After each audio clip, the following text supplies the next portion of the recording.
আসসালামু আলাইকুম, সবাইকে স্বাগত জানাচ্ছি শোমা হাসনাত পেজ এবং ইউটিউব চ্যানেল থেকে। আজকে দেখাচ্ছি হচ্ছে রাত্রে বাচ্চাদের জন্য কি খাবার তৈরি করলাম। খুবই সহজে, যখন পাস্তা বানাবো না, ওদেরকে ভাত খাওয়ানোর ইচ্ছা, ভাত মাছ যেটা তরকারি আমাদের বাংলাদেশি যে স্টাইলে আমরা রান্না করি ওটা খেতে চায় না, তাই সহজে আমি কি করলাম, এটা হুইস্টেল, যেটাকে আপনারা সসেস না কি যেন বলেন বাংলাদেশে, চিকেনের, এটা নিয়ে নিলাম একটা। এটাকে ভালো করে পাতলা পাতলা করে কেটে নিচ্ছি। পাতিলাটা বসিয়ে দিলাম গরম হওয়ার জন্য। এখানে আমি একটু অলিভের তেল দিয়ে দিলাম।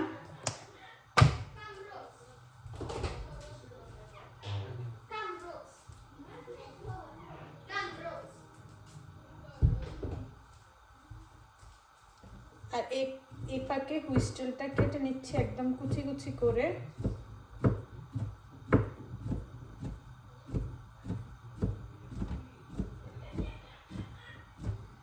যারা আমার ভিডিওটি যেখান থেকে দেখছেন অসংখ্য ধন্যবাদ তাদেরকে।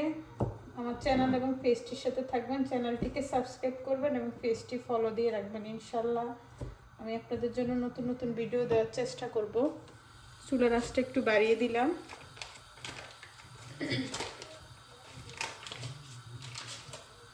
সাথে একটু বাটার দিয়ে দিব।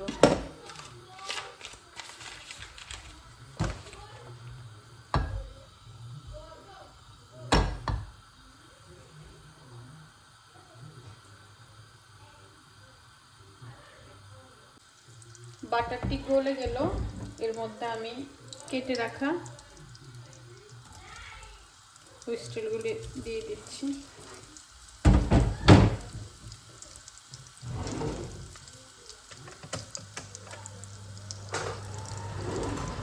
হুইস্টেলগুলিকে একটু ভালোভাবে ভেজে নিচ্ছি। বাচ্চারা একটু ব্রাউনটাই খেতে পছন্দ করে।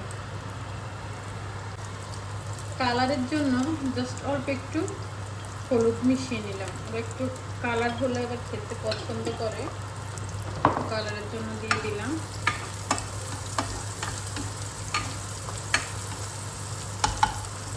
এক সাইড করে রাখি,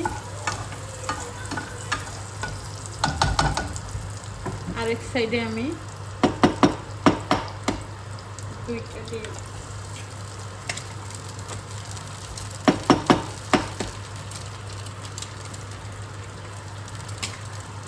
ডিমের মধ্যে একটু এক্সট্রা লবণ দিয়ে দিলাম।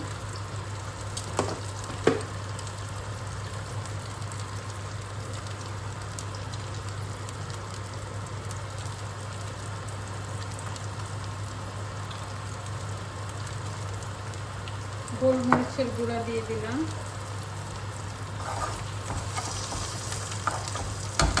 ডিমগুলো ভেঙে দিলাম।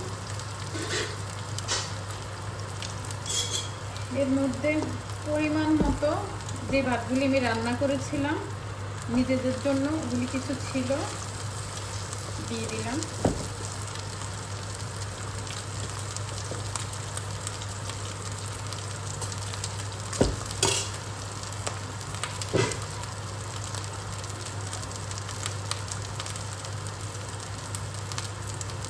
এবার আবার পরিমাণ মতো আর একটু লবণ মিশিয়ে নিলাম, ভাতটা দিলাম।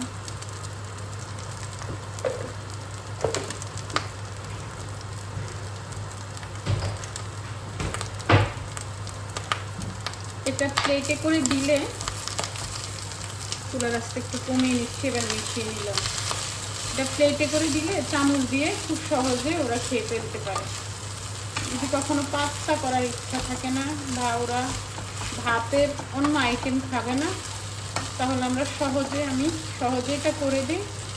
যাদের বাসায় এরকম বাচ্চা আছে যারা আমাদের দেশীয় পদ্ধতিতে সবজি মাছ খেতে পছন্দ করে না, বাট পাস্তা বানানোরও এখন এনার্জি নেই বা অন্য কিছু করারও এনার্জি নেই, খুব সহজভাবে কিছু করতে যাচ্ছেন, তারা ইচ্ছা করলে এভাবে আমার মতো করে দিলে, বাচ্চারা চামচ দিয়ে প্লেটে করে দিলে খুব ইজি প্রসেসে খেয়ে ফেলতে পারে। এই তো একদম রেডি হয়ে গেছে, ঝটপট চুলার আঁচ বন্ধ করে দিলাম।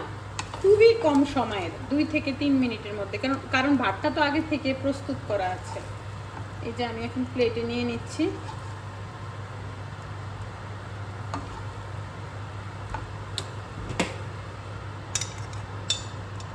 এই যে দেখে নিতে পারেন। এতক্ষণ সাথে থাকার জন্য ধন্যবাদ। আবার নতুন কোনো ভিডিও নিয়ে আসবো ইনশাল্লাহ আপনাদের জন্য। সে পর্যন্ত ভালো থাকবেন, সুস্থ থাকবেন। আল্লাহ হাফিজ, আসসালামু আলাইকুম।